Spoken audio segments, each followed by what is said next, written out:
Greetings, Guardians, my name is Bife here. Long ago, the Taken King stood in an empty space. It was the aftermath of the Gift Mast's destruction. He contemplated the nature of his existence and the crusade which he undertook. He asked a simple question: what if I were to die? From that question was born another: what is my ultimate purpose? From that came the calcified fragments.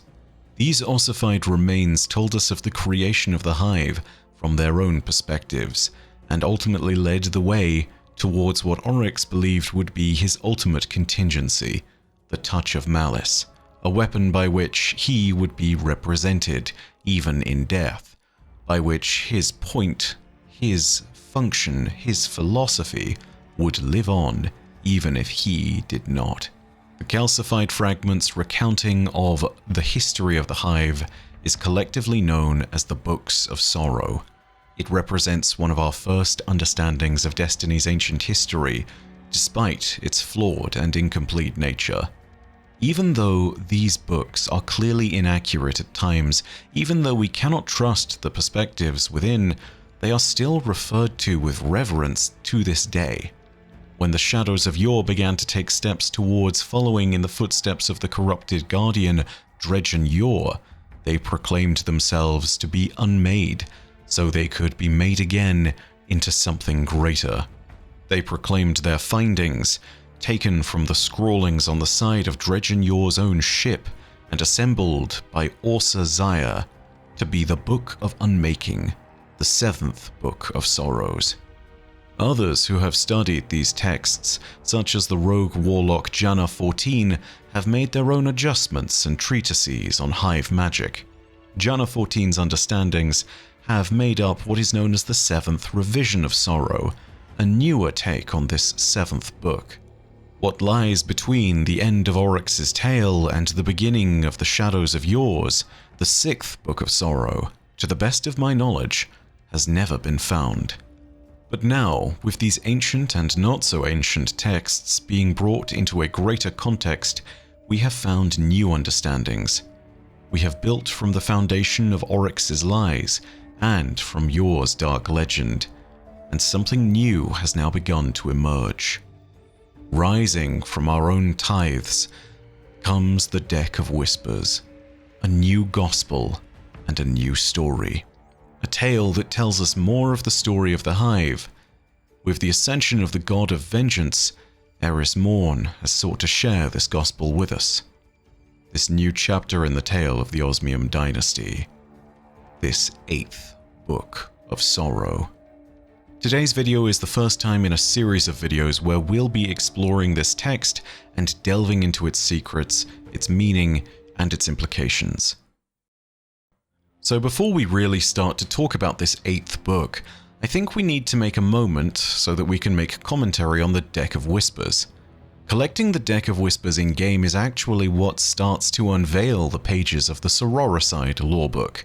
This is where the entries of the 8th Book of Sorrow are found. According to Eris, the deck itself is binding her, Xivu Arath, and Savathun together. It is also apparently revealing details about each of them, laying them bare for all their broods to behold.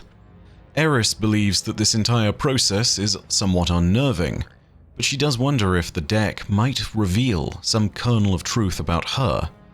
The process by which the Deck of Whispers is created is by far the strangest thing of all, though. It is a somewhat perfect reflection of the power of Hive magic. The Deck of Whispers appears to have only manifested into existence thanks to our actions in tithing to Eris Morn, when she ascends momentarily into her form as the God of Vengeance. This first verse in the 8th Book of Sorrows actually explains this process to an adequate degree. It reads as follows. Verse 8:1. The Sisters. Thoughts calcify into action, and actions calcify into being. Such is the ontology of Hive magic. Such is the Deck of Whispers that has unfolded beneath my hands. These cards are curious objects, esoterica manifested by my power and the Guardian's tithes. They have taken on our forms, myself, Savathun, Xivu Arath, our loves and fears, our memories, our desires. Contemplate me. Contemplate the Hive. These cards unsettle me. I do not wish to be unveiled so, but perhaps that is the consequence of my transformation. I am seen as I am, beneath my bandage, beneath my skin. So too are Xivu Arath and Savathun unveiled. Through these cards, we have found ourselves connected. Dear devoted sisters, and I, incohate but for the eyes I have stolen. I have deciphered the meanings of the cards, drawn from them the shapes of their reference. The whispers ask for reflection and meditation, speaking of the paths we have taken and who we have come to be. And so, my utterings, alongside those of the two surviving sisters, have taken the form of a new book of sorrow, a bound collection of verses sung by their gods and delivered to their brood as scripture. Now I deliver it to my brood. Now I number among their gods. Ayat. Yet more in-universe confirmation that Eris has ascended to become the fourth Hive God, the Hive God of Vengeance. But this tells us more about the Deck of Whispers than it does about that, and as a result it tells us more about this 8th book. The Deck of Whispers has manifested thanks to our tithes to Eris. The more we tithe to her, the more the Deck of Whispers is unveiled. Whilst it might be tempting to state that this deck gives us an insight into the future, Eris has been careful to remind people in a few places within the lore of the season thus far that the Deck of Whispers is like a typical tarot deck. It does not offer accurate prediction, it offers perspective. Prediction is far too strong a word for the deck's function, tempting as it might be to use it. It does indeed contain relevant cards to all the players involved, such as Blades, the Witch, and the Sisters. So many of it might be tempting to build a story out of, but ultimately, this is not the deck's purpose. Surprisingly, it does seem that the Deck of Whispers has unveiled a variety of details about Eris Morn and the two remaining Hive gods, Savathun and Xivu Arath. The interesting thing is not that they have been revealed, but that even with the seeming presence of the time in which they were written, one cannot confirm the veracity of these entries at this point. The question ultimately becomes just that: how much truth do these books of sorrow contain? And perhaps more importantly, how much does this 8th book of sorrow contain? For example, take the first 5 books of sorrow. It might have taken us 7 to 8 years to finally see what lies they were hiding, but the very scope of those lies and how they pertained to Rolk and the Witness's deception were enough to shake the foundations of the story of the Hive to its core. So, understanding whether this 8th book of sorrow has indeed contained truth, or truth spattered with lies, or perhaps only lies, is important. When we discuss these lore entries, always remember that we do not actually know who has written the Deck of Whispers. Yes, we understand that it manifests thanks to our actions and by tithing to Eris Morn, but we don't know who created this. We don't know where these entries come from. We do not technically understand how they have been pulled together. We know the process by which we manifest them, not by which they are written. And so we're not able to easily measure how true these books might be. Having said that, they provide us yet more insight. Even if they are lies, they provide us with an idea of what our enemies might be doing. But I need you all to remember, especially that this is being completed and done within Savathun's throne world. The Witch Queen is well known for her deceptions, and for her to manifest something like this as part of a grand scheme would not be unheard of. Savathun may be a likely candidate for the force behind these entries, but even if they are simply manifested out of truth, we should treat them with caution. For now, I think it is fair to say that we have not enough clarity even from the first 5 entries, but as time goes on, we may reveal more details. I want to approach this topic in general before I actually jump into any of the lore entries, which is why this video has existed. For now, I hope this has given you a little bit more clarity about the nature of this book, And I also need to make sure that I make a video covering the Deck of Whispers in full when it is fully unlocked and when we know just a little bit more. So I'll be covering that at some point soon, but I should tell you about how I'm going to cover the 8th Book of Sorrow in general. There should be something close to 12 lore entries in total when the deck is completed, maybe 13 depending on what goes on. When everything is said and done, I think that means that we will have a lot of content to cover, and so I'm going to be covering this 8th Book of Sorrow in something of a more episodic format. You'll see that I'm covering the 8th Book of Sorrow because I'll put it in the thumbnail, but you'll also see that I'm covering different bits and pieces of it in different ways.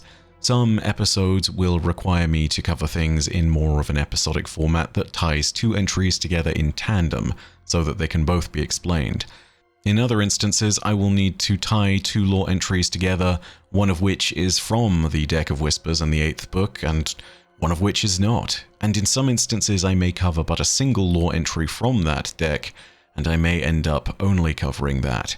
It really does depend, because this book is a standalone item. It is unique. It is not like the others where it tells seemingly a straight A to B chronological story. It jumps between perspectives and tells us of a variety of different things. So when covering this book, I'm going to do my best to tie it together into relevant perspectives as I go.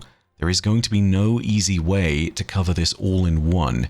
So for those of you expecting a mega video on the Books of Sorrow, including the 8th Book of Sorrow, terribly sorry, I've already been down that path with Dynasty. These books are full of lies, and I don't trust myself not to sit there and fall for at least a few of them in the process of trying to explain it to you. So yeah, you guys get individual videos on this. Also, Dynasty was, that's a year of my life I'm not sure I'm ever getting back. So, you know, let's hold off on it for now. I'm going to give you a better thing in the terms of the complete story of Destiny video when that comes out before Final Shape, so don't worry, we'll get that done. I would also ask of one final thing before we end the video today, and that's this. Down in the comments, I want you to let me know if you want me to cover the other Books of Sorrow to catch you up. Yes, Dynasty has given me the ability to show a cinematic rendition of what those first 5 books tell you, and also of the story of Savathûn and some of the other key Hive. But we also know that those first 5 books were missing key important information, and Witch Queen tells us more about that. Witch Queen gave us the ability to pick apart the lies of those books much more easily, and using that knowledge I can now potentially give you more perspective. Dynasty has also given me a wealth of B-roll, thanks to the excellent work of Metaworks aka Ben with the art side of things, Martin with the editing and animation of those pieces of art, and of course the actual core 3D animation team made up of Carson Reed, Drexis Animations, and Judd. So yeah, I have a lot of stuff to work with, but ultimately it's one of those things where I want to get your take on it. Do you want an understanding of those books too, especially given the new things we've learned since Witch Queen, or do you just want me to focus on the current seasonal content? I imagine I know what the answer is, but I figured it was worth asking anyway. Either way, just let me know down below in the comments. But that's it from me for the moment. If you enjoyed this video and you're looking forward to hearing more about this 8th book, go ahead and leave a like, and if you want to keep up to date with Destiny's content and any of my coverage of it, go ahead and hit subscribe and the bell next to subscribe to turn on those email notifications. But as per usual, know that your viewership, as always, is quite enough for me, and that in the meantime, my name is Byf. Porodacia Arastra. I'll see you, Starside.